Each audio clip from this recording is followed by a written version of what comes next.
ये कहानी है दो दोस्तों की और उनकी दोस्ती की शुरुआत हुई थी अभी कुछ दिन पहले हॉस्पिटल के कमरे से, जहां पर वो दोनों एडमिट थे।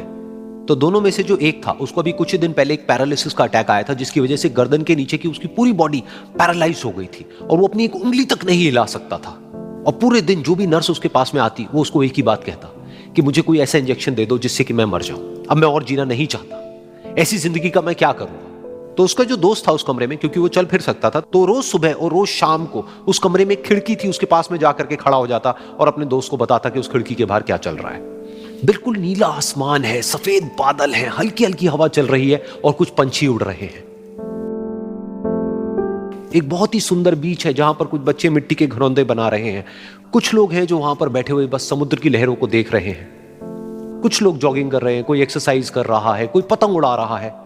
वहां पर एक आइसक्रीम की स्टॉल है जहां पर कुछ लोग आकर के आइसक्रीम खा रहे हैं। और सनसेट के टाइम पे जो पानी है वो पूरा गोल्डन हो जाता है और चमकने लगता है। तो शुरू में तो जब उसने वो सब बताना शुरू किया तो उसके दोस्त के ऊपर ज्यादा असर नहीं हुआ, लेकिन धीरे धीरे उसके अंदर जीने की चाह जागने लगी। अब वो सुबह का इंतजार करने लगा कि जल्दी से सुबह हो और मेरा दोस्त मुझे बताए कि आज यहां पर क्या हो रहा है। कुछ दिन तक ऐसे ही चलता रहा। फिर एक दिन जब वो सुबह उठा तो उसने देखा कि सामने वाला बेड खाली है। फिर उसने नर्स को बुलाया और उससे पूछा कि क्या वो डिस्चार्ज हो गया है। तो नर्स ने कहा कि आपको तो उन्होंने बताया होगा, उनके पास कुछ ही दिन बाकी थे और कल रात को ही उनकी डेथ हो गई है।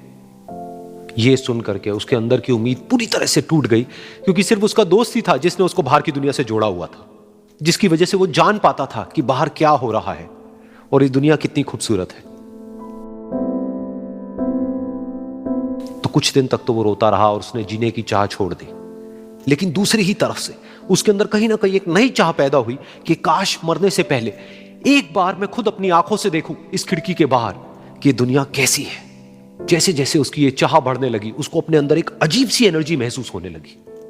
और फिर एक दिन उसने अपनी पूरी ताकत लगा दी और किसी तरीके से वो बेड से नीचे गिरा और पकड़ पकड़ करके किसी तरह से उस खिड़की तक पहुंचा। फिर उस खिड़की को पकड़ करके वो खड़ा हुआ और खिड़की के बाहर देख लिया।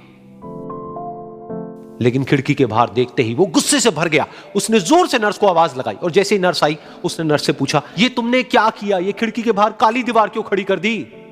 तो नर्स को समझ नहीं आया वो क्या बोल रहा है और वो बोली कि मुझे 5 साल हो गए हैं यहां पर, जब से मैं आई हूं तब से तो ये काली दीवार यहां पर है। तब जाकर के उसको समझ आया कि उसका वो दोस्त उससे झूठ बोल रहा था। और उसने नर्स से पूछा, अगर ये काली दीवार पिछले 5 साल से यहां पर है तो मेरे दोस्त ने मुझसे झूठ क्यों कहा।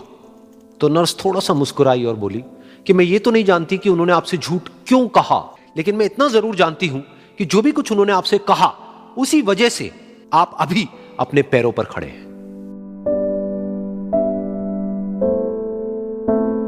तो इस कहानी से हमको यह सीखने को मिलता है कि जो हमारे शब्द हैं, जो हमारे वर्ड्स हैं, जो हम अपने मुंह से बाहर निकालते हैं, उसमें इतनी पावर है जिसकी कोई हद नहीं है। वो किसी आदमी को गिरा भी सकते हैं और उसको उठा भी सकते हैं। तो अब आपके ऊपर है कि आप अपनी इस पावर को यूज करते हो या मिस यूज करते हो।